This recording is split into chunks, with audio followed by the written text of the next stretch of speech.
Assalamualaikum warahmatullahi wabarakatuh.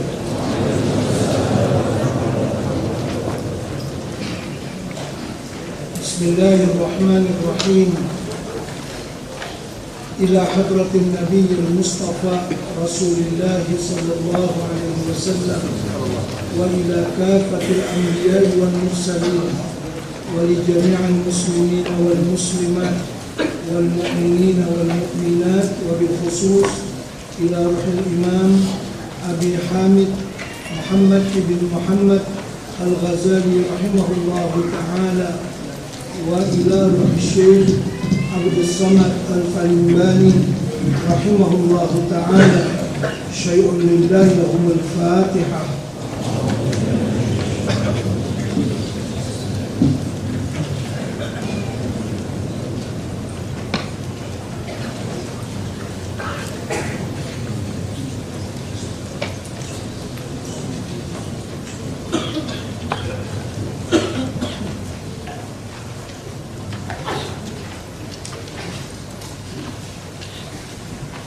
Bismillahirrahmanirrahim.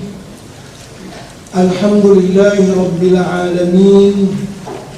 Nahmaduhu wa nasta'inuhu wa nastahdihi wa nastarshiduhu wa nu'minu bihi wa natawakkalu alayhi wa na'udzu bihi min shururi anfusina wa min sayyiati a'malina. Allahumma salli wa sallim wa barik ala sayyidina wa maulana Muhammad wa ala alihi wa sahbihi wa man ihtada bihadihi wastanna bi sunnatihi ila yaumiddin. Subhanaka la ilma lana illa ma 'allamtana innaka antal alimul hakim. Rabbi shrah li sadri wa yassir li amri wahlul 'uqdatam min lisani yafqahu qawli. Bismillahi ma syaa Allah, la quwwata illa billahi ma syaa Allah. Kullu ni'matin min Allah ma syaa Allah. Al khairu kulluhu bi yadillah ma syaa Allah. La yasrifu as-su'a illa Allah. Amma ba'd. Qala al-muallif rahimahullah wa nafa'ana bihi wa bi'ulumihi fid dharain amin. Al-fasl ats-tsani fi adab adz-dzikr. Fasal yang kedua pada menetapkan adab-adab berzikir. Dan zikir itu ada kalanya zikir hasanat dan ada kalanya zikir darajat. Maka zikir hasanat itu menghasilkan akan pahala dan tiada berkehendak kepada segala adab zikir yang Nabi akan datang ini. Adapun zikir darajat maka berkehendak kepadanya. Artinya dalam kita berzikir terbagi kepada dua macam. Pertama, zikir hasanat, berzikir untuk mendapatkan pahala yang besar daripada Allah Subhanahu wa ta'ala. Itu tidak perlu kepada adab-adab zikir yang banyak dan tertib-tertib yang panjang. Adapun zikir darajat artinya zikir untuk naik dari darjah yang di bawah ke darjah yang ke atas dan selanjutnya sampai seseorang menjadi arif billah, ma'rifat akan Allah Subhanahu wa ta'ala sebenar-benar ma'rifat. Jadi zikir hasanat tidak perlu kepada adab. Maksudnya tidak seperti mana perlunya dalam zikir darajat. Dan zikir darajat mesti ada syekh, mesti ada guru yang memimpin. Yang namanya darjah, mesti ada guru yang memimpin, yang mengawal anak murid yang sedang berzikir. Dan adab zikir itu 20 perkara. Terus Bismillahirrahmanirrahim. Dan adab zikir itu 20 perkara, 5 perkara dahulu daripada zikir, 12 perkara daripada ketika berzikir, 3 perkara kemudian daripada zikir. Adapun adab yang terdahulu daripada zikir itu, pertama, taubat daripada segala maksiat dan daripada segala yang sia-sia yang tiada memberi faedah kepada akhirat. Kedua, mandi atau mengambil air sembahyang. Ketiga, diam dan tetap supaya menghasilkan sidik, yakni supaya benar lidahnya dengan hatinya, seperti bahwa diistighfarkan hatinya dahulu daripada menyebut la ilaha illallah dengan lafaz Allah Allah, dengan fikiran dengan fikir juga tiada dengan lidah, hingga tiadalah tinggal segala khotornya yang lain daripada Allah Ta'ala itu, melainkan hadir di dalam hatinya, yaitu Allah Allah jua. Maka tatkala itu bersama-sama lidahnya dengan hatinya menyebut la ilaha illallah. Keempat, minta tolong. Artinya sebelum zikir itu ada pemanasan dipanggil dengan Allah Allah, tapi tidak disebut di lidah. Macam kita nak pergi dengan kereta sampai ke Pulau Pinang, sebelum kita nak bawa kereta itu kita start dulu, bagi enjin panas dulu, minyak hitam pun masuk ke celah-celah enjin semua, bagi dia bersiap macam itu. Ini pemanasan dipanggil, supaya dia panas dan supaya dia bersiap. Terus keempat, minta tolong dengan hatinya ketika masuk di dalam zikir itu dengan himmah syekhnya, dan jikalau diserunya akan syekhnya itu dengan lidahnya pada minta tolong pada hajatnya itu, niscaya harus. Ya, bukan disuruh untuk meminta, tapi disuruh untuk membantu dia menyampaikan kepada maksud yang dikehendakinya daripada zikir, karena syekh itu akan membimbing dia dalam zikir tersebut. Terus kelima, mengiktikadkan bahwa ia minta tolong daripada syekhnya itu supaya ia minta tolong daripada Nabi Sallallahu Alaihi Wasallam, karena syekhnya itu ganti daripada Nabi Sallallahu Alaihi Wasallam. Adapun segala adab ketiga zikir itu, yaitu pertama, duduk pada tempat yang suci, padahal ia duduk seperti di dalam sembahyang jika ia mubtadi, karena yang demikian itu terlebih banyak memberi bekas di dalam hati, atau duduk bersila, jangan ia muntahi jika ia muntahi. Kedua, mengantarkan kedua tangannya atas kedua pahanya. artinya tangan ini diletakkan di atas paha dia untuk berzikir, sama ada dia duduk seperti duduk antara dua sujud ataupun duduk bersila. Jadi tangan mesti diletakkan di atas paha. Jangan sampai tangan jadi begini, mengunci. Tengok saja orang yang mengaji kalau berzikir bertangan macam ini mesti dia mengantuk.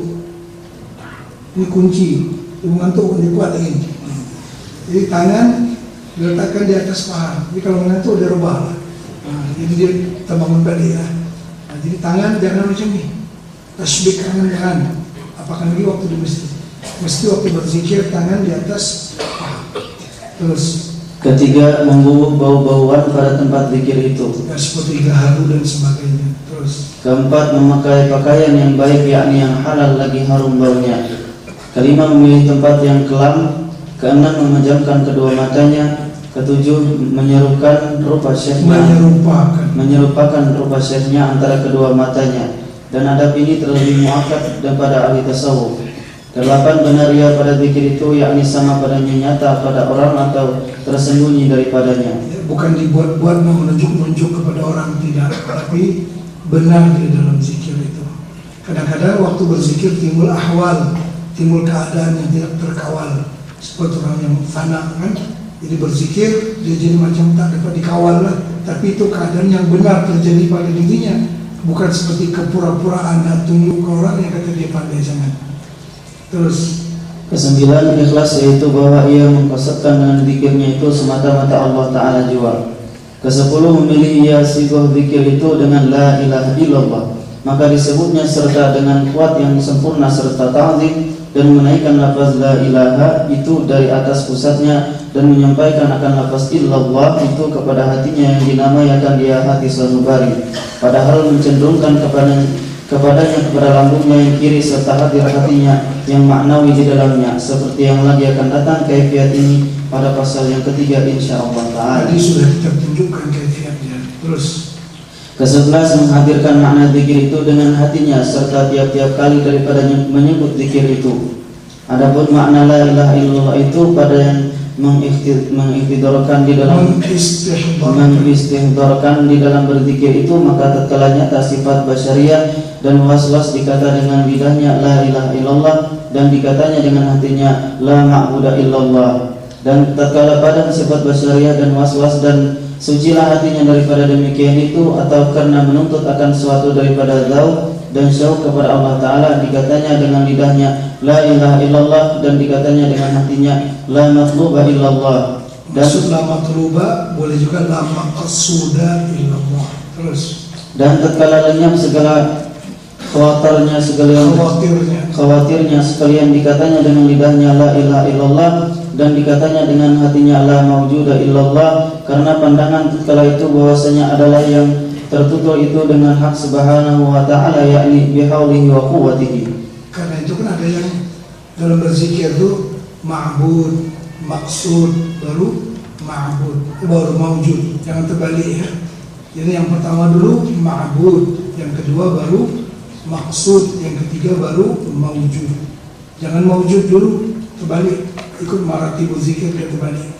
Jadi yang pertama la ma'buda illallah, yang kedua la maqsuda illallah, yang ketiga la maujuda illallah. Terus Ke-12, menafikan tiap-tiap yang maujud yang lain daripada Allah Ta'ala daripada hatinya dengan lafaz la ilaha, supaya tetap taksir lafaz illallah itu di dalam hati, dan supaya mesra ia kepada segala anggotanya.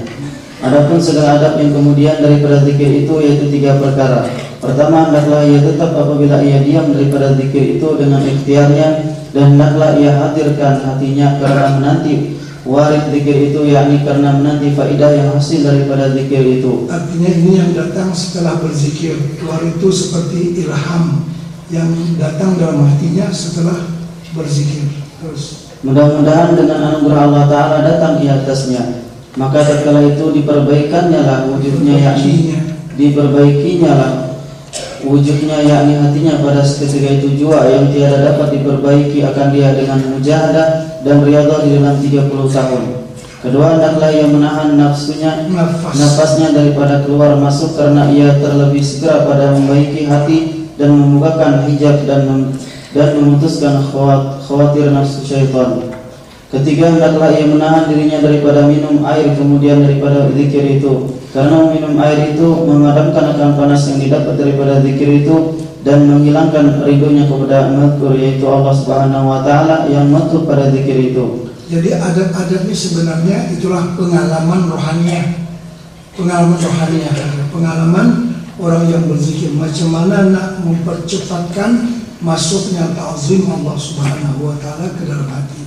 Termasuk tadi dia kata setelah berzikir itu jangan cepat-cepat minum air sejuk, itu menyejukkan keadaan, artinya menghilangkan, memutuskan warid yang datang daripada Allah Subhanahu wa Ta'ala. Terus Syahdan dan segala adab zikir yang tersebut ini yaitu lazim bagi orang yang berzikir dengan ikhtiarnya. Adapun orang yang tiada baginya ikhtiar, maka yaitu tiada lazim baginya segala adab ini. Dan hanya saja adab mereka itu taslim bagi warid yang menerima bagi barang yang datang daripada zikir itu, serta hadir hati semata-mata kepada Allah Ta'ala. Dan terkadang berlaku atas lidahnya itu Allah, Allah, Allah, atau hu, atau la, atau alif, atau a, atau atau ha, atau hi, atau suara dengan tiada huruf, atau yang menggetar-getar karena telah ghalib atasnya zikir itu. Demikianlah disebutkan oleh Syekhuna wa Ustadzuna al-Arif billah Ta'ala Sayyidi Syekh Muhammad ibn Sayyidi Asy'abul Karim As-Sama al-Madani dalam kitabnya An-Nafahat al-Ilahiyah fi Kaifiyah Sulukut At-Tariq al-Muhammadiyah. Dan lagi ia berkata di dalam kitabnya itu, wa kullu hadhil adabi talzamu dzakir bil lisan wa amma dzakir bil qalbi fala yahtaju ila hadhil adab bal ila tadsiyati sariratihi amma siwallahi ta'ala. Artinya, dan segala adab zikir itu lagi bagi orang yang berzikir dengan lidah. Adapun orang yang berzikir dengan hati, maka itu tiada berkehendak kepada segala adab zikir ini, tetapi berkehendak kepada menyucikan hatinya daripada barang yang lain daripada Allah Ta'ala. Wallahu hadi ila shawabi. Yang tadi disebutkan kan mungkin terkeluar daripada lidahnya Allah, Allah, ataupun hu, ataupun la, itu perkataan yang keluar dengan tidak disedari oleh dia. Macam yang saya sebutkan tadi lah, di saat seseorang terlalu rindu dengan orang yang lama dia tak berjumpa, kalau dia berkeluh, maka terkeluarlah dari lidahnya misalnya.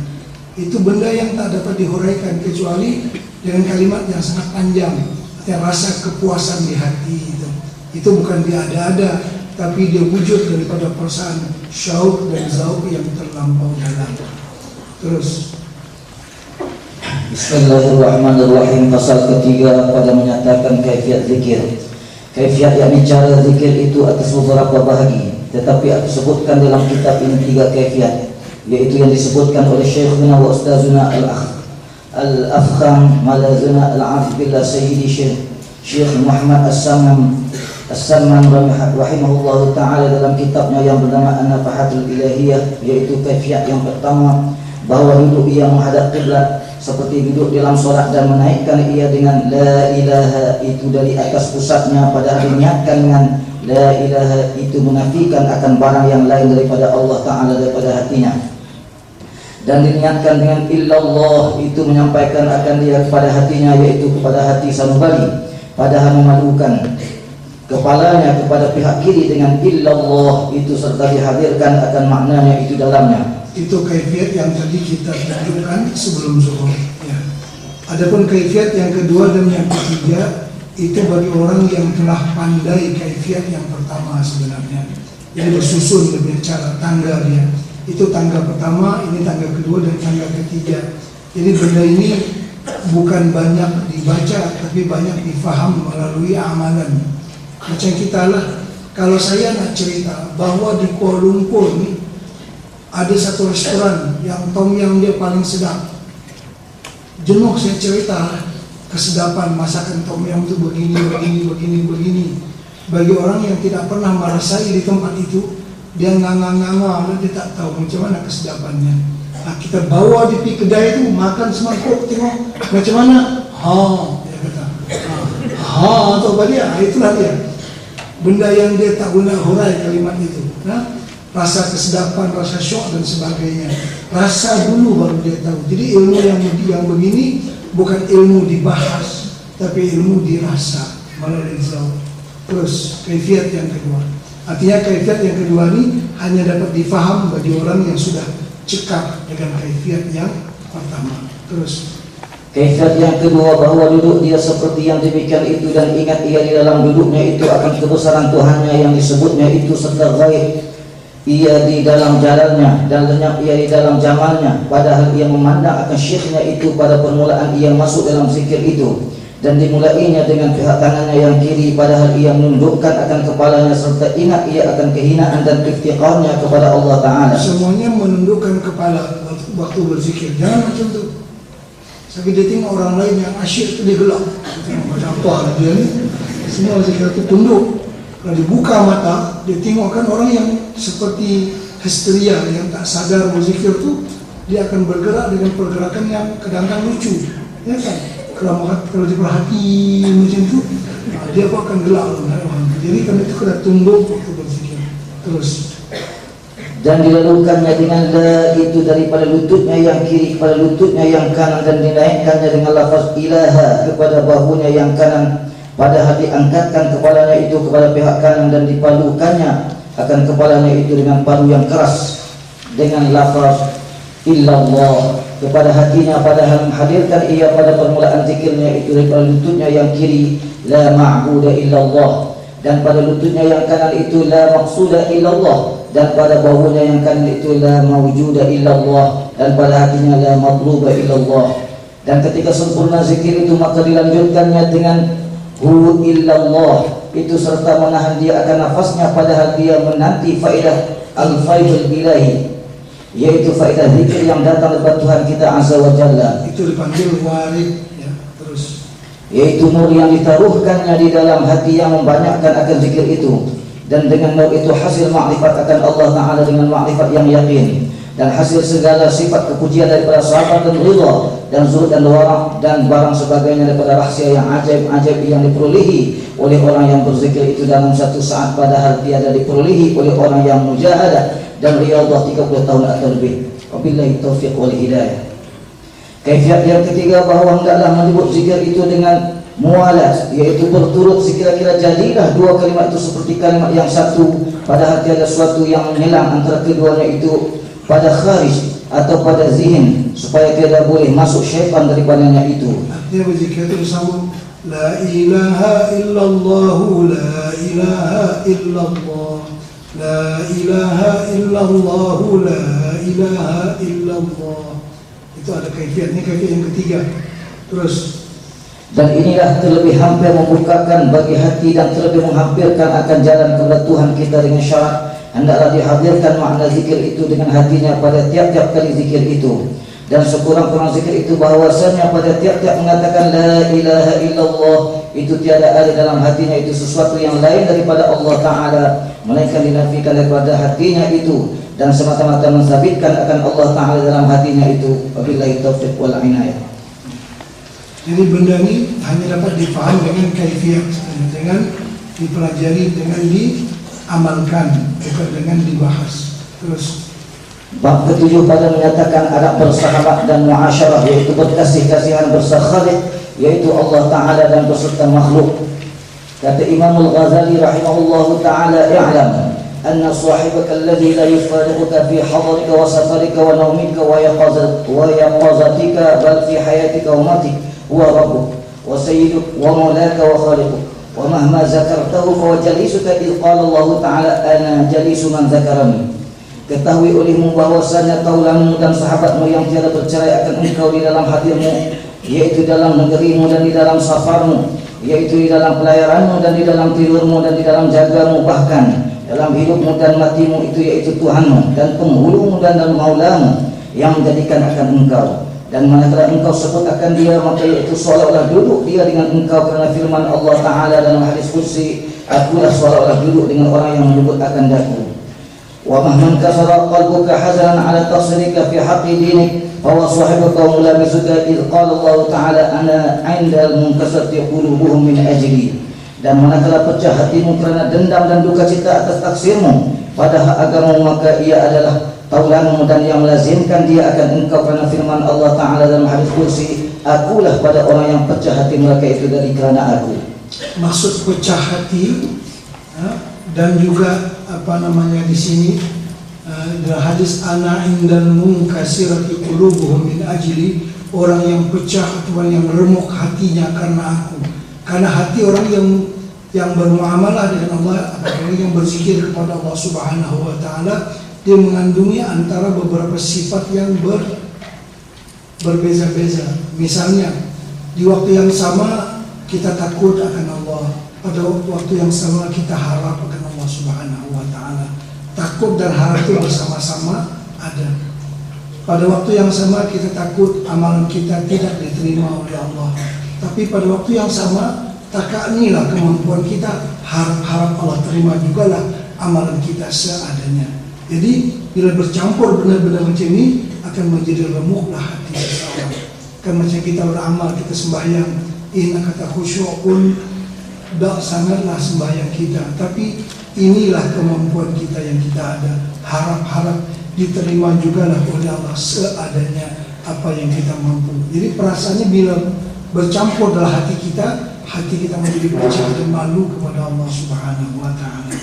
Terus, yaitu karena duka cita atas taksirnya pada hak agamanya, yaitu pada kurang berbuat ibadah dan taat kepada Allah Ta'ala, atau duka cita ia sebab dapat celaka daripada berbuat maksiat akan Allah Ta'ala.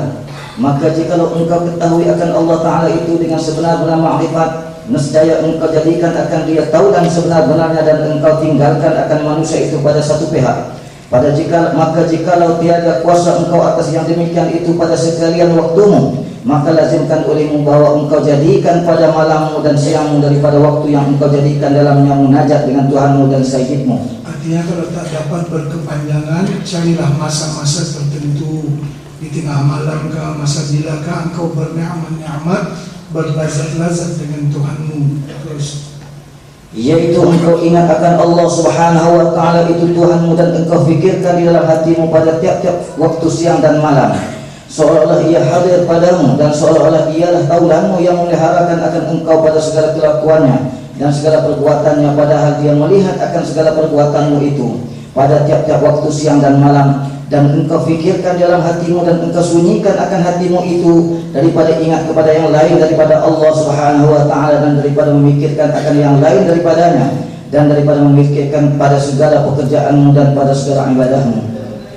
maka hendaklah engkau jadikan Allah Ta'ala seolah-olah dia melihat akan engkau, supaya engkau jadi takut dan akan dia dan ta'zim akan dia. Inilah dinamai martabat ihsan yang tersebut dalam hadis Nabi SAW. Tak kala bertanya Jibril akan Nabi SAW dengan katanya, mal ihsan? Qala an ta'budu rabbaka ka'annaka tarahu fa in lam takun tarahu fa innahu yaraka. Maksudnya apa ihsan itu? Maka sabda Nabi SAW, ihsan itu bahwa engkau berbuat ibadah akan Tuhanmu seolah-olah engkau lihat akan dia, maka jikalau tidak engkau lihat akan dia, maka bahwasanya dia melihat akan engkau. Jadi yang pertama martabah maqam musyahadah, yang keduanya maqam muraqabah. Musyahadah itu seolah-olah melihat Allah. Kalau tak mampu yang itu maqam muraqabah, bayangkan bahwa engkau sentiasa dilihat oleh Tuhanmu.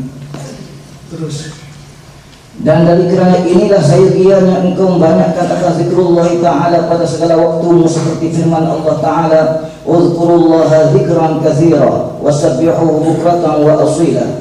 Maka sebut oleh kamu akan Allah Ta'ala itu akan zikir yang banyak, dan mengucap tasbih kamu akan dia pada segala pagi dan petang. Karena membanyakkan zikir itu melazimkan akan hadir hati kepada Allah Ta'ala pada sekalian pekerjaan kita. Dan inilah murad dengan kata Imam Al-Ghazali rahimahullahu ta'ala pada bab ini, bahwasanya Allah Subhanahu wa ta'ala itu sahabatmu dan taulanmu yang tiada bercerai akan engkau. Karena makna bersahabat dengan Allah Ta'ala itu membanyakkan zikir akan dia dan melazimkan akan taat kepadanya, dan menjauh daripada berbuat maksiat yang ditegakkan oleh Allah Ta'ala, dan hadir hati serta Allah Ta'ala. Syahdan, dan adab bersahabat serta Allah Ta'ala itu 14 perkara. Pertama, sentiasa menundukkan akan matamu serta khusyuk dan khudu' akan Allah Ta'ala.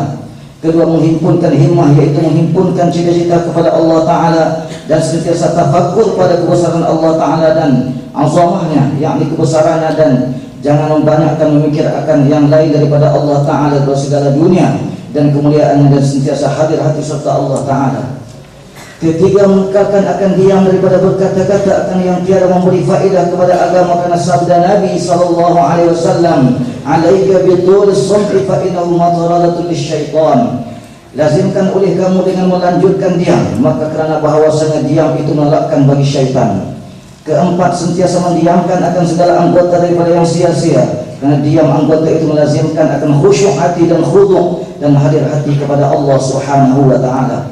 Kelima, menyegerakan mengerjakan segala yang disuruhkan Allah Ta'ala.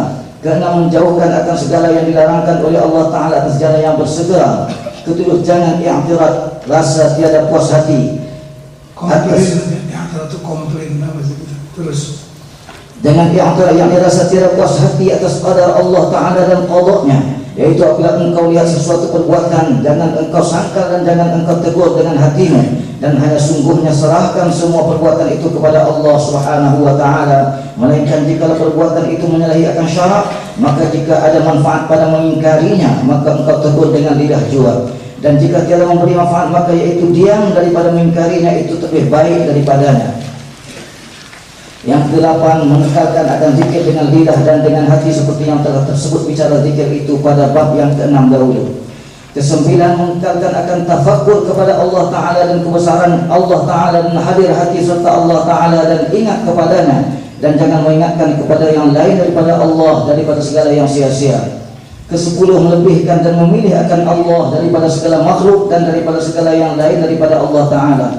Kesebelas, putus asa daripada makhluk, yaitu jangan engkau berpegang kepada makhluk pada sekalian hajatmu, kerana makhluk itu tiada memberi mudarat dan hanya semata-mata manfaat dan mudarat itu daripada Allah Ta'ala.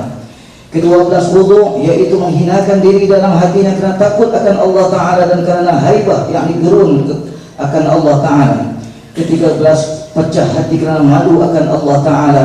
Ke-14, diam daripada membicarakan usaha akan kehidupanmu daripada rezekimu, kerana percaya dan berpegang engkau dengan akuan Allah Subhanahu wa ta'ala, bahwasanya dia memberi rezeki akan sekalian hambanya, dan kerana tawakal atas anugerah Allah Ta'ala bagi hambanya, kerana telah engkau ketahui dengan sebaik-baiknya bahawa memilih Allah Ta'ala akan engkau, kerana firman Allah, wa ma min dabbatin fil ardi illa 'ala Allahi rizquha.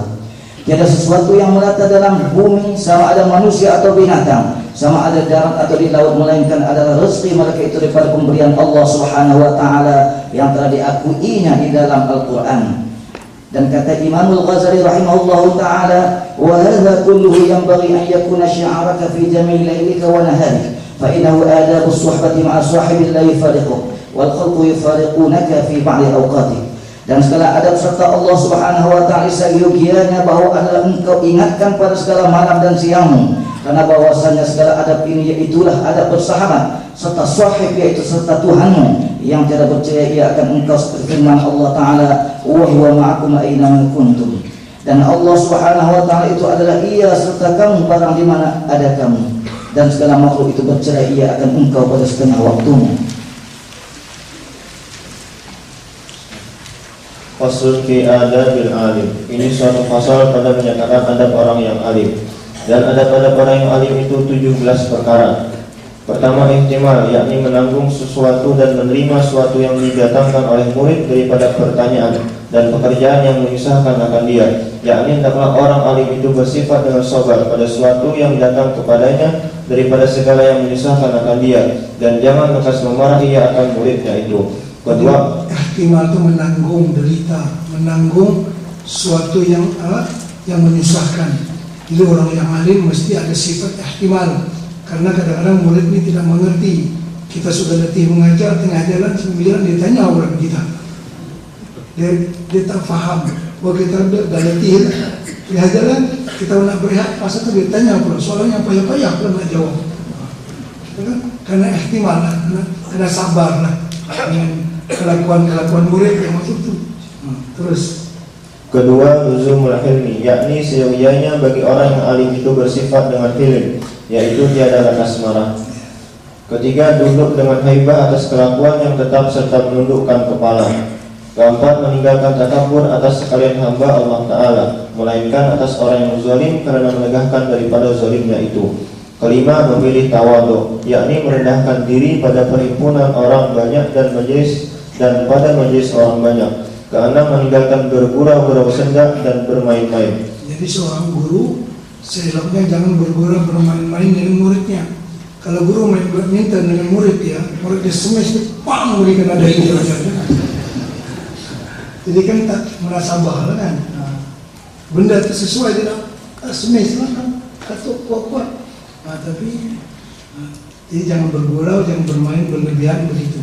Terus ketujuh, kasih sayang dengan orang yang belajar kepadanya dan berperamai dengan lemah lembut pada pekerjaan dan perkataan. Karena orang yang belajar itu sebenarnya dhuyuf wa Rasulillah, tetamu Rasulullah. Jadi pengganti Rasulullah mesti sabar melayani mereka. Terus Kedelapan, menanti dan memeriksa dengan perlahan atas pertanyaan orang yang dungu atau orang yang bebal. Kesembilan, membaikkan dan membetulkan akan orang yang bebal dan orang yang jahil dengan menunjuki akan jalan kebajikan dan jalan yang benar, dan meninggalkan memarah dan menggertak akan orang yang baru belajar.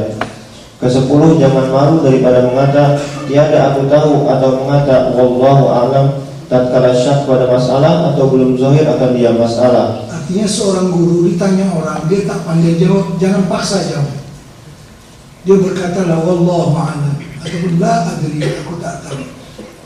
Jadi jangan dipaksakan, malu ke orang tak boleh jawab nih, macam mana Ustaz boleh jawab? Tak, bukan macam itu. Kalau dia memang tak tahu, dia jangan jawab. Dia kata wallahu a'lam. Seperti yang saya sebutkan malam kemarin tentang kisah Imam Malik.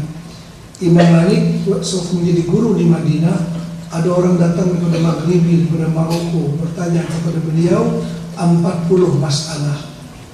Dia catat 40 masalah ini. Hanya dijawab 11 oleh Imam Malik. 29 dia tak jawab. Kamu cakap dengan beliau, Tok Syekh, saya mari jauh ni, mari pada Maghribi nak tanya, takkan Tok Syekh tak jawab. Imam Malik kata, kalau kau turun dari langit sekalipun, kalau aku tak tahu, mana aku tak jawab. Ya kan? Bukan kena paksa, ya kan? Jangan dipaksa. Kalau kita tak tahu, jangan kita jawab. Nah, begitulah. Terus yakni jikalau syak pada masalah atau tiada tahu ia akan masalah itu, maka hendaklah ia mengata wallahu a'lam atau mengata tiada aku tahu masalah ini. Dan jangan malu daripada mengata yang demikian itu, seperti yang tersebut di dalam hadis Nabi SAW, anna rajulan sa'ala nabiyya sallallahu alaihi wasallam ayyul biladi syarrun faqala la adri hatta as'ala Jibrila fasa'alahu faqala la adri hatta as'ala Rabbul Izzah. Artinya bahwasanya seorang laki-laki bertanya ke Nabi sallallahu alaihi wasallam, apa negeri yang terlebih jahat? Maka sabda Nabi sallallahu alaihi wasallam, tiada aku tahu hingga aku bertanya akan Jibril. Maka bertanya Nabi sallallahu alaihi wasallam akan Jibril. Maka jawabnya, tiada aku tahu hingga aku bertanya akan Tuhan yang Maha Besar. Jadi orang yang bertanya nih, kalau mengikut pengalaman saya di Radio Kedah dulu selama 7 tahun menjawab kemusyrikan agama, orang bertanya ini kita kategorikan kepada 3 macam. Orang yang bertanya ini 3 macam. Bagi mudah kita menjawab pertanyaan tersebut. Pertama dipanggil khalid zihin. Dia tak paham. Orang ini bertanya macam ni, Ustaz, saya sembahyang maghrib, saya tak baca wirid, sah dah sembahyang saya. Ini orang tak paham langsung. Dia kata dia sembahyang, tapi dia tak baca wirid, sah dah sembahyang dia. Tasawur, rukun dan syarat sembahyang dia tak faham ini. Ya? Orang ini kita kena bagi nasihat banyak ke dia. Soalan dia ni pun ya kan tak patutlah dia bertanya macam tu, tapi dia tak faham masalah. Itu orang yang kosong dia punya pemikiran dia. Dia tanya benda ikut suka dia. Dia sembahyang, dia kata tak baca wirid, sah atau tidak sembahyang dia. Itu satu. Yang kedua, dia bertanya, dia ragu. Nah, ini perlu dijelaskan. Saya sembahyang, dia kata, lepas itu saya nak bangkit kepada rakaat yang kelima, ya kan?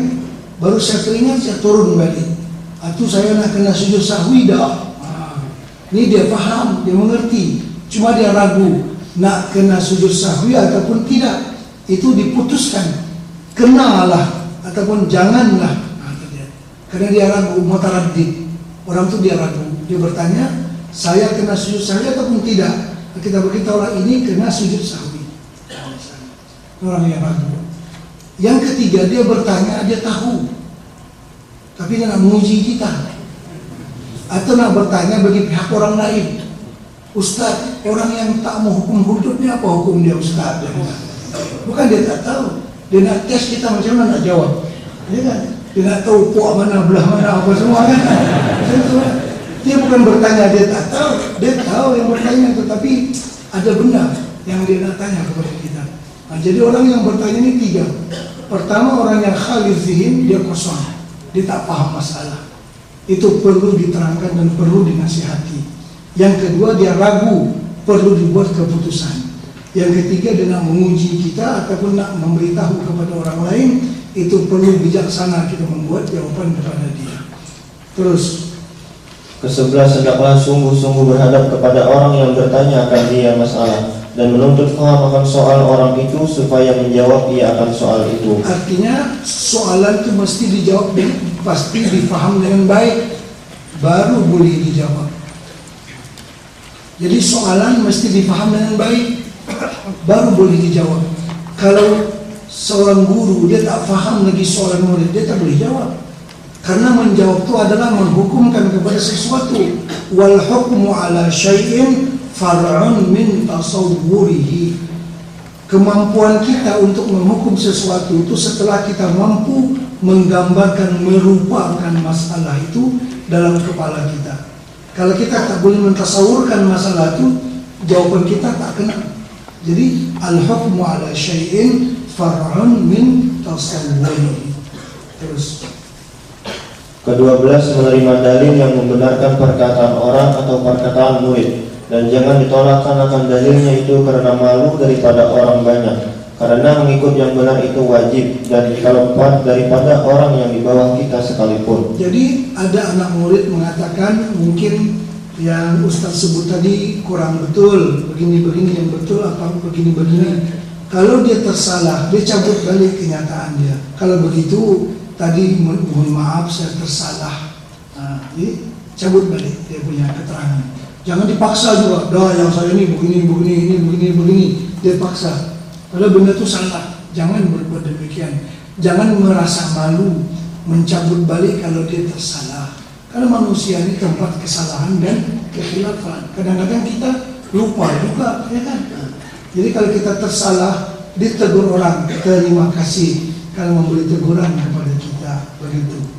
Terus ke-13 mengikut kepada yang benar dengan kembali kepadanya ketika tersalah ia pada suatu masalah. Ke-14 menegakkan ia akan orang yang belajar akan ilmu yang memberi mudarat akan dia. Seorang guru mesti membimbing muridnya, engkau kena belajar ilmu ini karena engkau wajib beramal dengan ini. Engkau ini wajib belajar ilmu sembahyang bab ini karena engkau belum tahu, ditunjukkan untuk muridnya. Jangan dibiarkan murid itu tidak memahami, tapi diberikan petunjuk. Engkau kena belajar ilmu ini dulu. Kan ada maratibul ulum, ada tertib ilmu. Ilmu ini banyak, 1, 2, 3 sampai 20, bermacam-macam ilmu. Patut kamu kena belajar ilmu tauhid dulu, baru fiqah, baru tasawuf, baru yang ini, baru sains, baru ini. Ya kan begitu caranya, dinasihati supaya muridnya itu memberikan keutamaan kepada ilmu yang lebih penting. Terus ke-15 menegakkan niatan orang yang mengqasad dengan belajar ilmu yang memberi manfaat akan yang lain daripada wajhullah ta'ala. Kalau orang belajar pada kita tujuannya bukan karena Allah, ditegur dia, dinasihati dia. Terus ke-16 hendaklah ia menegakkan orang yang belajar ilmu yang fardu kifayah dahulu daripada selesai daripada fardu ain. Itulah tadi itu salah tertib, silap priority. Terus dan ilmu yang fardu ain itu yaitu ilmu membaikkan ia akan zahirnya dan batinnya dengan takwa, yakni dengan mengerjakan ibadah yang zahir dan yang batin dan menjauhkan maksiat yang zahir dan maksiat yang batin. Seperti yang tersebut dalam kitab ini, Wallahul hadi ila siratal mustaqim. Ke-17 hendaklah ia mengamalkan akan ilmunya supaya diikut oleh orang yang belajar itu akan amalnya dan perkataannya. Wabillahi taufik. Bismillahirrahmanirrahim. Faslun fi adabil muta'allim. Ini suatu fasal pada menyatakan adab orang yang belajar. Jadi adab murid pula kepada guru. Dan adab orang yang belajar serta orang yang mengajar akan dia itu beberapa perkara, tetapi disebutkan oleh Imam Al-Ghazali rahimahullah ta'ala pada Bidayatul Hidayah 11 perkara. Pertama, apabila berdapat dengan gurunya maka hendaklah ia mendahului memberi salam. Kedua, bahwa jangan membanyakan berkata-kata pada hadapan gurunya itu. Nanti dia boleh jadi guru jadi murid balik. Dia cakap banyak pada guru ya. Nah, tadi pun kan sepatutnya dia yang memberi salam kepada gurunya, tapi kalau dah dekat tak sampai dia pun tak bagi salam, guru lah akan bagi salam kepada murid, begitu. Seterusnya. Ketiga, bahwa jangan ia berkata-kata dengan barang yang tiada ditanya oleh gurunya. Keempat, bahwa jangan ia bertanya akan gurunya melainkan kemudian daripada meminta izin daripadanya. Kelima, bahwa jangan ia menyangkalakan perkataan gurunya itu dengan katanya, si fulan menyalahi akan yang engkau kata itu atau barang sebagainya. Ini mengadu domba antara guru anu dia kata macam ni, macam mana syekh kata macam ni, macam mengadu domba antara guru dia. Terus Keenam, bahwa jangan ia memberi isyarat akan gurunya itu dengan yang menyalahi akan bicara gurunya itu, maka menyangka ia bahwasanya ia terlebih benar daripada gurunya itu atau terlebih mengetahui ia daripada gurunya itu, maka yang demikian itu kurang adab kepada gurunya itu, lagi kurang berkah. Ketujuh, bahwa jangan ia berbisik-bisik dengan orang yang sama-sama duduk pada hadapan gurunya itu. Jangan berbisik-bisik dengan orang lain, termasuk berbisik-bisik dengan handphone. Itu orang lainnya di sana, bukan di sini. Karena handphone bunyi dia cakap atau SMS, kan seperti tidak memberikan perhatian kepada pengajian yang sedang disampaikan. Jadi dia memberikan layanan kepada orang lain yang sedang bercakap dengan dia. Jadi jangan, itu menyakitkan hati gurunya dan mengurangkan keberkahan daripada ilmu. Sebenarnya kita mengaji ini, siapapun kita mengaji ilmu, memang mencari ilmu dan nak faham. Sebahagian ilmu, tak semua kita faham pada waktu mengaji. Nanti dia akan datang kemudian pun boleh, karena belum lagi sampai waktunya. Karena itu, ilmu itu dipelajari hendaklah daripada guru, supaya kita mendapatkan keberkahan. Hari ini, Masya Allah, Tabarakallah, ilmu dari mana-mana orang boleh mendapatkannya. Daripada internet, daripada tuh guru yang bernama Google, daripada tuh guru yang bernama Wiki dan seumpamanya. Banyak maklumat ke dia, tanya ke dia diberi jawab. Tanya diberi jawab, diberi surat kabar pada majalah, pada macam-macam. Jadi al-ilm tajidunahu fi kulli syai'. Ilmu boleh kita dapat daripada mana-mana, tapi al-barakah tajidunaha fis salihin. Keberkahan ilmu karena duduk mengaji di hadapan guru, baru ada keberkahan. Kalau tak ilmu saja, kita boleh dapat daripada Google, pada mana-mana, daripada mana-mana sumber. Tapi keberkahan ilmu itu, dia kena mengaji dengan adab-adabnya di hadapan guru, baru dia dapat. Itu yang dikatakan berkah ilmu. Kita pun bukan nak ilmu saja, nak ilmu yang bermanfaat dan ilmu yang berkah. Masalah ilmu sekarang ini, Masya Allah, Tabarakallah, banyak orientalis yang lebih alim daripada tutup guru kita. Mereka Yahudi, mereka Nasrani, mereka memahami ilmu-ilmu keislaman, tapi tak pernah mandi junub sekalipun. Mereka bukan orang Islam, tak pernah sembahyang. Tapi kalau membahas tentang Al-Ghazali, dia boleh bahas daripada awal sampai akhir dengan teliti, dia boleh bahas. Tapi dia pun orang yang bukan Islam, tak pernah sembahyang pun, tak pernah baca Quran pun. Memang keilmuan dia hebat. Jadi ilmu yang itu ilmu yang tiada berkat namanya. Maksud tiada berkat, dia sendiri tidak mengamalkan dengan ilmu dia itu. Kan kalau dia berkat, ilmu itu dia mengamalkan, itu dia orang Islam, orang yang iltizam, yang komitmen dengan ajaran Islam, dengan aturan-aturan yang ada pada agama. Jadi hari ini ilmu boleh terpisah daripada amal. Karena itu pengajian yang bertalaki seperti ini di antara pengajian yang langka-langka yang jarang ada diadakan. Sebenarnya yang seperti ini akan memberikan kesan yang lebih, karena yang diharapkan daripada ilmu itu ialah keberkahan dan kemanfaatannya. Memang banyak ilmu itu kadang-kadang kita tak faham semua masa mengaji, tapi nanti insya Allah akan dibuka oleh Allah Subhanahu Wa Taala sedikit demi sedikit. Akhirnya kita akan faham semua, perlahan-lahan dulu dengan keberkahan itu. Terus kedelapan, bahwa jangan berpaling ia ke kiri dan ke kanan pada hadapan gurunya itu, tetapi hendaklah ia duduk tunduk lagi beradab seolah-olah ia di dalam sembahyang. Kesembilan, bahwa jangan membanyakan soal tatkala segan gurunya itu daripada berkata-kata atau tatkala ia letih. Ketika dia letih, nak balik berehat, masa tak tanya yang berat-berat ke dia orang itu ini, atas sleep pun dia tanya lagi. Macam mana kita mata nak tengok takut kaki kita kepit, kan dia tanya, Ustaz macam ini macam mana?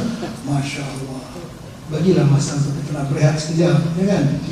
Terus Kesepuluh, apabila berdiri gurunya, maka hendaklah ia berdiri pula karena menta'zimkan akan gurunya itu, dan jangan diikuti pada ketika bangkitnya itu dengan pertanyaan dan soal, dan jangan bertanya masalah pada ketika ia berjalan itu hingga sampai kepada rumahnya atau kepada tempat duduknya. Kesebelas, jangan jahat sangka dengan gurunya itu pada segala perbuatan yang zahir yang menyalahi i'tiqadnya, atau bersalahan perbuatan gurunya itu dengan pengetahuannya atau dengan adatnya, karena guru itu terlebih tahu ia dengan segala rahasia syariat, seperti hikayat Nabi Musa dan Nabi Khidir alaihi wassalam. Maka bahwasanya perbuatan Nabi Khidir memecahkan akan perahu orang yang tempat ia menumpang akan dia, dan membunuh ia akan kanak-kanak yang kecil yang belum lagi berdosa, maka pada zahirnya perbuatannya itu menyalahi akan syariat, dan sebab itu maka ingkar Nabi Musa akan dia pada permulaannya. Tetapi pada hakikatnya dia menyalahi akan batil syariat, dan dengan sebab itulah bahwa Nabi Musa pada akhir perbuatannya itu membenarkan akan dia. seperti apa yang kisah Nabi Khidir dan Nabi Musa ini disebutkan dalam Al-Quran dalam surah Al-Kahfi. Terus Faslun fi adabil waladi ma'a walidaini. Ini suatu pasal pada menyatakan adab anak serta ibu bapa. Dan adab anak serta ibu bapa itu beberapa perkara yang tetapi disebutkan oleh Imam Al-Ghazali rahimahullah ta'ala di dalam Hidayatul Hidayah 10 perkara. Pertama, bahwa mendengar dan mengikut ia akan segala perkataan ibu bapa itu, dan segala yang disuruh oleh ibu bapanya itu wajib ia menerima akan dia, dan haram ia menyalahi akan dia, dan segala yang ditegakkannya itu wajib menjauh akan dia. Kedua, hendaklah ia berdiri pada ketika berdiri ibu bapanya itu karena mentakzimkan akan dia. Ketiga, bahwa jangan berjalan di hadapan ibu bapanya itu.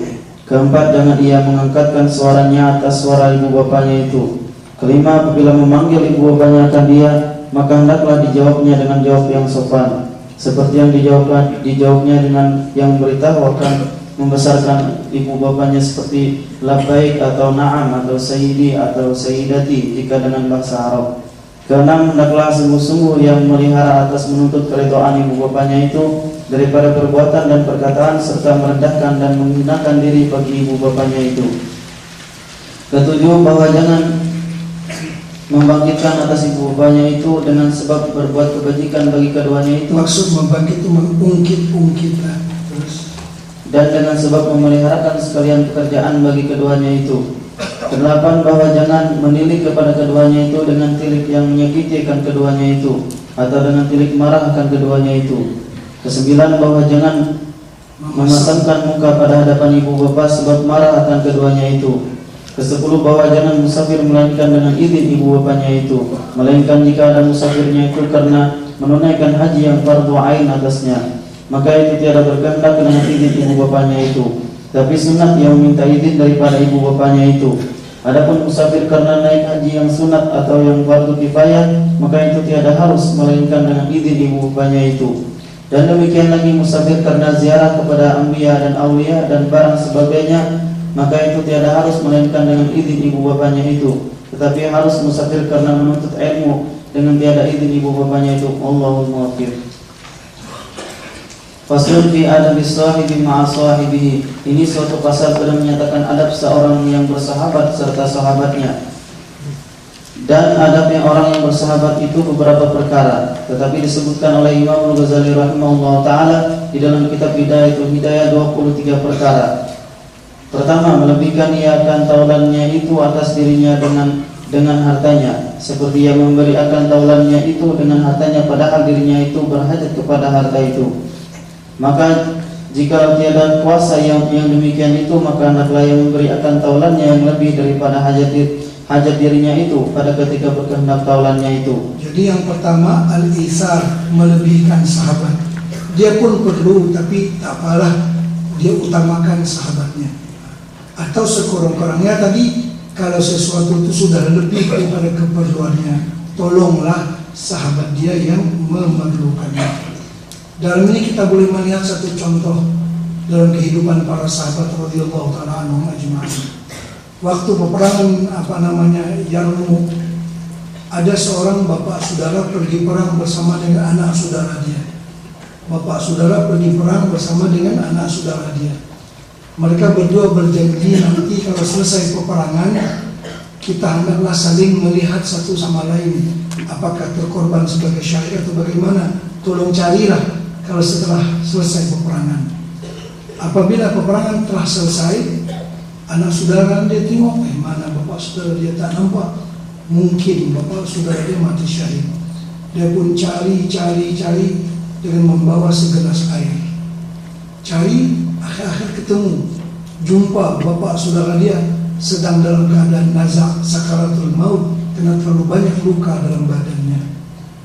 Walaupun dalam sakaratul maut, bapak saudara dia ni waktu dibawa air segelas oleh anak saudara dia, nak bagi dia minum, bapak saudara dia tak mau minum, mengisyarat dengan tangan, artinya saya tak ada bagi minum lah, tu bagi minum orang yang ada di sebelah kanan saya. Anak saudara dia pun pergilah kepada orang yang kedua, yang tadi yang diisyarat oleh bapak saudara dia dengan segelas air, sampai kepada orang yang kedua. Orang yang kedua pula mengisyarat dengan tangan tu kepada orang yang ketiga. Lalu dibawalah air yang segelas itu kepada orang yang ketiga. Sampai kepada orang yang ketiga sudah meninggal. Dan mereka nazak dah meninggal. Patah balik pada orang yang kedua pun meninggal pula. Patah balik kepada bapak saudara dia pun meninggal dunia. Masya Allah, 3 orang semua melebihkan orang lain. Sila bagi ke lain lah, bagi pada orang lain. Orang lain didahulukan daripada diriku. sampai segelas air pun semua tak terminum oleh 3 orang tersebut. Bayangkan sifat ithar melebihkan orang lain. Dengan apa yang berlaku hari ini, cantas lawan cantas, berebut segala-gala, ya kan? Nah, bagaimana akhlak para sahabat radhiyallahu anhum ajma'in, begitu hebat sekali ithar, melebihkan orang lain daripada diri mereka sendiri. Terus kedua, bahwa menolong ia dengan dirinya akan taulannya itu pada segala hajatnya atas jalan yang bersegera dengan tiada berkehendak taulannya itu meminta tolong akan dia. Artinya sebelum dia minta tolong kita fahamlah dan kita bantulah dia. Terus Ketiga, bahwa menyembunyikan ia akan rahasia taulannya itu. ya, ini sembunyi betul rahasia taulan, rahasia kawan kita, jangan dibongkar. Kadang-kadang orang membuka rahasianya kepada kawan dia yang akrab juga. Ya, kita ada satu rahasia, tapi engkau jangan cerita ke orang. Mau kata memang saya tak akan cerita ke orang. Dia pun cerita macam itu lah. Tak apa. Sudah 2 orang tahu, ya kan? Sudah 3 orang tahu. Orang yang ketiga ini ada kawan dia pula. Dia kata, engkau tahu tak? Ini tak apa. Ini rahasia. Rahasia tak apa. Sampai 10 orang, ini rahasia. Akhirnya sekampung tahu semua rahasia. Rahasia umum namanya. Itu yang bukan. Dalam bahasa Arab, idza jawada sirru snaini fasha. Bila rahasia itu lebih tahu daripada 2 orang, itu bukan rahasia lagi. Itu sudah tersebar kemana-mana. Ini rahasia kawan kita tutupi. Jangan kita ceritakan kepada orang lain. Terus Keempat, bahwa menutup ia akan segala aib taulannya itu. Kelima, apabila mendengar ia akan seorang mencelakan taulannya itu, maka jangan disampaikan perkataan itu kepada taulannya itu. Keenam, apabila menyampaikan seorang akan dia dengan perkataan taulannya yang mencelakan dia, maka jangan didengarkan perkataan orang itu. Ketujuh, apabila mendengar ia akan seorang yang memuji akan taulannya itu atau mendengar sesuatu yang menyukakan akan dia, maka hendaklah ia menyampaikan akan yang demikian itu kepada taulannya itu. Kedelapan, apabila berkhabar taulannya itu akan dia, maka hendaklah sungguh-sungguh ia mendengarkan akan khabarnya itu. Kesembilan, bahwa meninggalkan ia akan berbantah dengan taulannya itu. Kesepuluh, apabila memanggil dia akan taulannya itu, maka hendaklah ia memanggil akan namanya yang terlebih kasih ya dengan dia. nama apa yang dia suka dipanggil. Kan masing-masing orangnya nama itu ada yang dia suka, dengan begini dia dipanggil.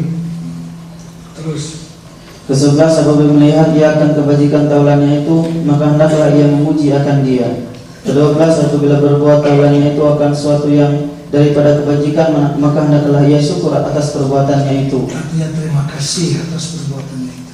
Terus Ke-13, bahwa menegahkan ia akan seorang yang mencelakan taulannya itu pada ketika ia gaib, seperti menegahkan ia akan seorang yang mencelakan dia. artinya ada orang yang mencela kawan kita, kata jangan, tak boleh kata macam tu ke orang, begitu ditegur. Terus Ke-14, bahwa memberi nasihat ia akan taulannya itu dengan sendiri atau dengan perkataan, dengan sindir atau dengan perkataan yang lemah lembut, apabila berkehendak akan yang demikian itu. artinya kalau nak menasihati kawan, dia dengan perkataan yang lemah lembut, jangan perkataan yang kasar atau yang kesat. Terus Ke-15, bahwa memaafkan dia akan segala kesalahan taulannya itu, dan jangan ia menempalak akan dia. Ke-16, bahwa mendoakan ia bagi taulannya itu di dalam sembahyangnya pada ketika taulannya itu masih hidup dan sesudah matinya. ini mesti dijaga adab. Kata Imam Ahmad bin Hanbal, aku lebih daripada 10 tahun mendoakan guruku Imam Asy-Syafi'i di dalam sembahyangku. Jadi apakah dari kawan dengan kawan, hendaklah saling doa mendoakan. Guru mendoakan untuk murid, murid mendoakan untuk gurunya. Saya nak tanya kepada tuan-tuan, tadi malam ada doa untuk saya. Dalam tahajud tadi malam doa untuk saya. Mungkin terlupa atau no? Sepatutnya jangan lupa mendoakan guru. Semoga sehat, walafiat, diberi taufik, diberi hidayah, itu ini dan sebagainya. Dan guru pun kalau berdoa di waktu malam bertahajud, jangan lupa membayangkan muka-muka muridnya, ya Allah, beri taufik, beri hidayah kepada semua orang yang mengaji. Mereka boleh menerima ilmu yang kita sampaikan ini kita doakan. Saya kalau bangun malam memang saya doakan kepada semua yang mengaji dengan saya, supaya mereka cepat paham, boleh mengamalkan ilmu. Mesti macam itu. Nah, janganlah kalau murid lupa dengan guru kan. Jangan lupa, doakan saya tiap malam. Itu guru kita di Bangil, Syekh Syarwani Abdan, seorang tuan guru, Masya Allah, tabarakallah. Memang dia dengan tahajud dia, dengan doa dia, apa semua, saban malam dia bertahajud. Itu dalam bilik dia. Nanti dah dia puas bertahajud dengan doa, dengan apa dalam bilik dia, dia keluar pada rumah dia. Dia pergi ke tangga asrama santri, budak-budak lah, pelajar. Di tangga asrama dia berdoa, dia menangis di situ. Ya Allah, ya Tuhanku, inilah anak muridku, ya Allah. Beri taufik kepada mereka, ya Allah. Beri faham kepada mereka, ya Allah. Dia teriak-teriak, dia menangis-nangis di tangga asrama, mendoakan untuk murid-muridnya. Akhirnya murid-muridnya hampir semua jadi orang yang alim. Begitu mendoakan untuk anak muridnya. Yang anak murid tak sedang tak sadar mengeruh dia tu. Yang tu guru teriak-teriak di tangga, ya Allah, ya Allah, ya Allah. Sepatutnya berbalas-balasan doa. Begitu. Jadi kita doakan. Kalau kawan pun kita sudah doakan, apakan lagi guru kita, mesti dia didoakan.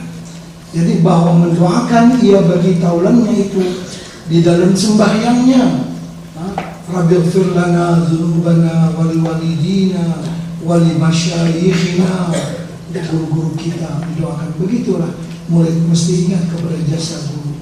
Karena guru kita adalah ayah kita. Al-abu salas, yang namanya bapak atau ada tiga. Abu kalladhi waladaka, ayah kandungmu. Wa abuka alladhi zawwajaka bintahu, ayah yang mengawinkan anak perempuannya kepada engkau. Artinya bapak mertua lah kan. Wa abuka alladhi 'allamaka wa huwa afdaluhum, ayahmu yang mengajarkan kamu ilmu, itulah yang terafdal di antara mereka. Terus ke-17. 17, hendaklah berbuat kebajikan akan taulannya itu dan akan segala keluarganya kemudian daripada matinya. Kawan-kawan kita, dia sudah meninggal dunia, kita masih nggak berbuat baik kepada keluarga dia. Saya dalam handphone saya ini, nama teman-teman, nama guru yang sudah meninggal dunia saya akan buang namanya. Saya takkan, dia tak ada lah, kita pun tak panggil lagi dia. Dia tak ada, tak panggil dalam kubur. Tapi saya tak delete, saya tak buang. Nanti satu hari kita bicit-bicit lintah nama dia, Al-Fatihah. Paling kurang rahimahullahu ta'ala, ya kan? Tanda ingat. Ini dah mati kan tuh, padam mulai. Ini kita simpan tanda ingatan dengan teman-teman, dengan kawan-kawan. Memang tak terpakai dah, ya kan, yang tu. Tapi bila kita terlintas, masa kita duduk kan, tengok, Masya Allah, ingat kita dengan dia. Paling kurang, ya, rahimahullahu ta'ala. Atau kalau boleh, Al-Fatihah untuk dia. Kan ingat dengan kawan namanya. Ini dah habis, ada lagi maklumat.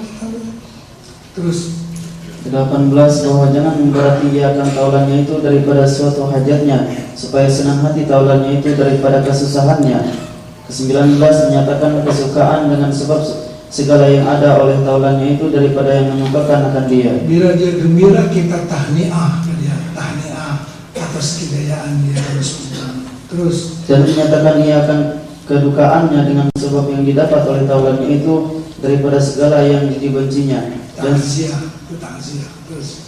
Dan seyogianya yang demikian itu bersamaan zahirnya dan batinnya, supaya benar ia pada berkasih-kasihan itu. Ke-20, hendaklah ia memulai memberi salam pada ketika berdapat dengan taulannya itu. Ke-21, apabila datang taulannya itu kepada suatu tempat perhimpunan duduk, maka hendaklah ia meluaskan bajunya di dalam perhimpunan itu kedudukannya, jika dapat diluaskannya. Maka jika tiada dapat, maka hendaklah ia berpindah daripada tempat duduknya itu ke tempat yang lain. Yang membawa kita sila-sila, tapi kita boleh lagi sikit. Kita bagi ijaz tempat sikit, begitu boleh duduk, menghormati kepada kawan. Terus Ke-22, apabila keluar taulannya daripadanya, maka hendaklah ia mengikut akan dia hingga ke pintu rumahnya. atau barang sebagainya sekira-kira yang layak bagi memuliakan akan dia.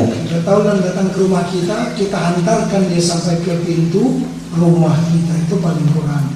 Terus Ke-23, apabila berkata taulannya itu hendaklah ia diam padahal ia mendengar akan perkataannya itu sehingga selesai daripada perkataannya itu, maka memulai ia akan perkataan yang lain, dan jangan memasukkan perkataannya itu dalam perkataan orang itu.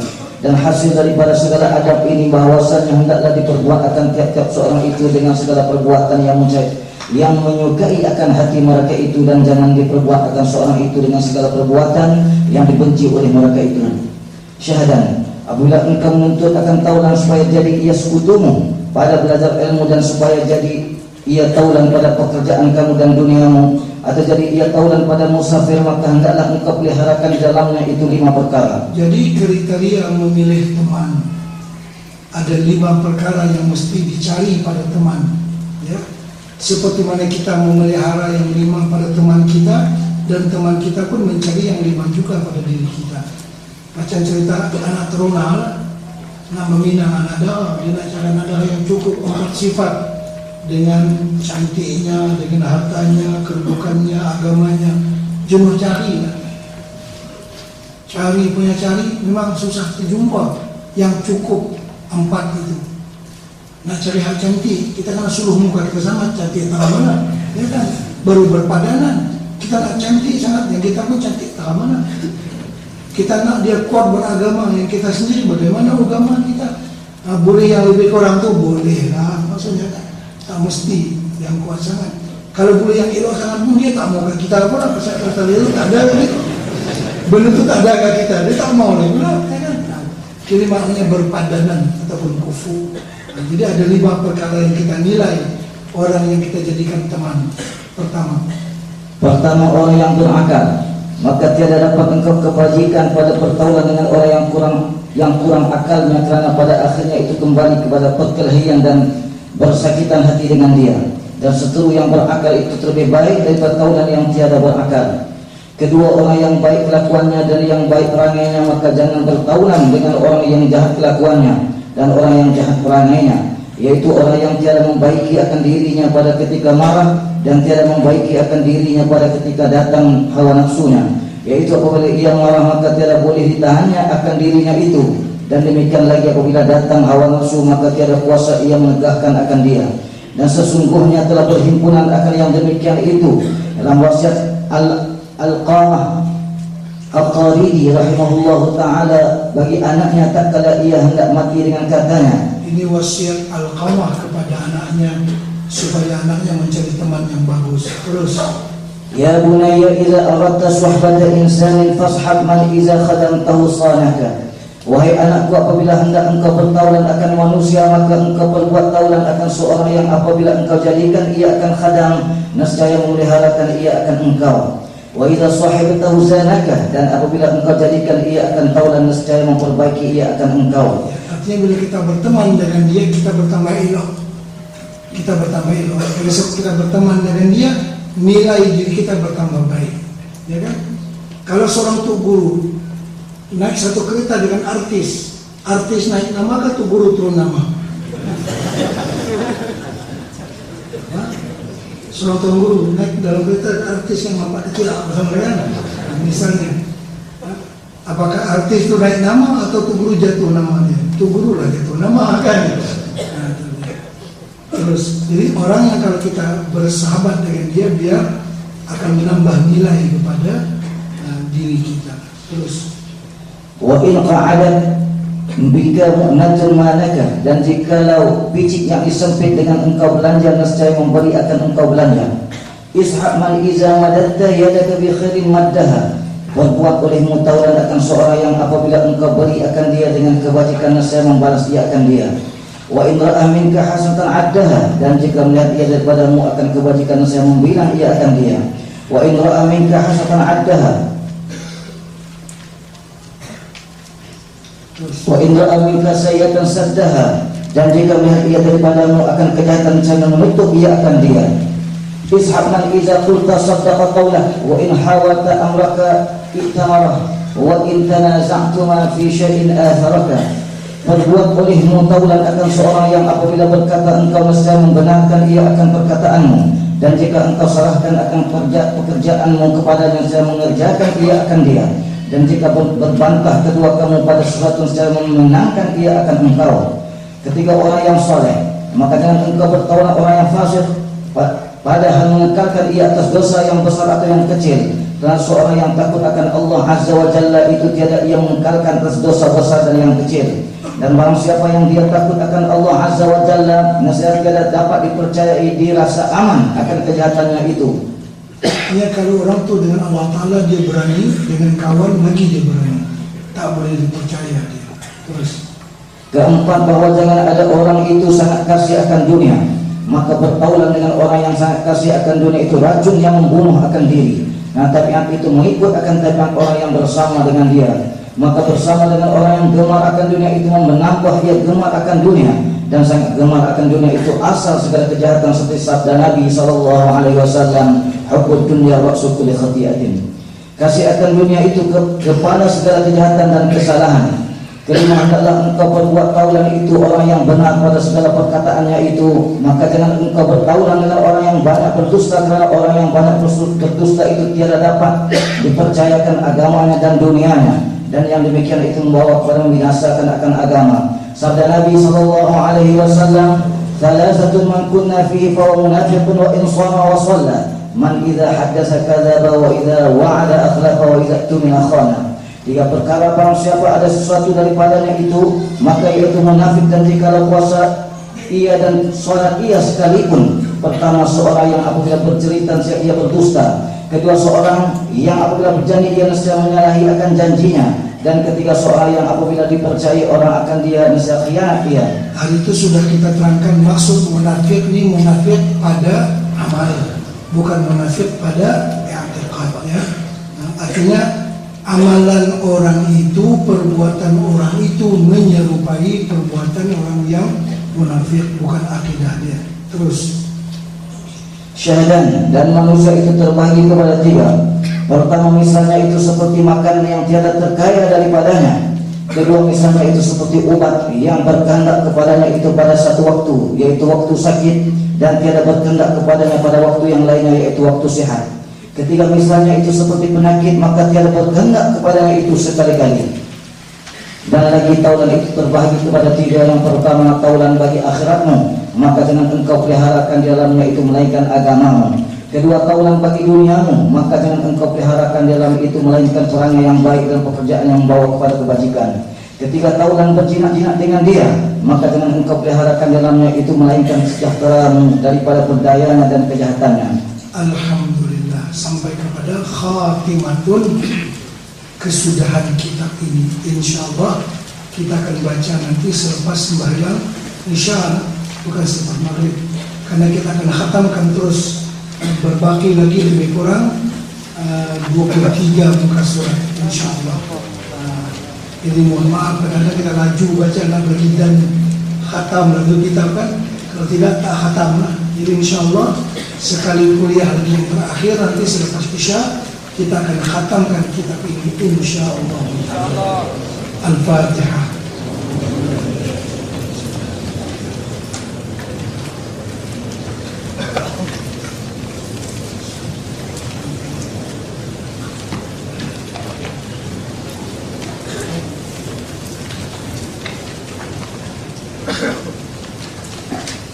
يا ربنا اقترفنا بأننا اقترفنا وأننا أسرفنا على نظر أشرفنا، فتب علينا توبة تغسل لكل هوبة، واستر لنا العورات وآمن الروعات، واغفر لوالدينا ربي ومولودينا والأهل والإخوان والسائر الخلان وكل ذي محبة أو جيرة أو صحبة والمسلمين أجمع آمين ربي أسمع قدر وجود المنان باكتساب منا بالمصطفى الرسول محظى بكل سور صلى وسلم ربي عليه عبد حبي وآله وصحبه عدد فرش صحبي والحمد لله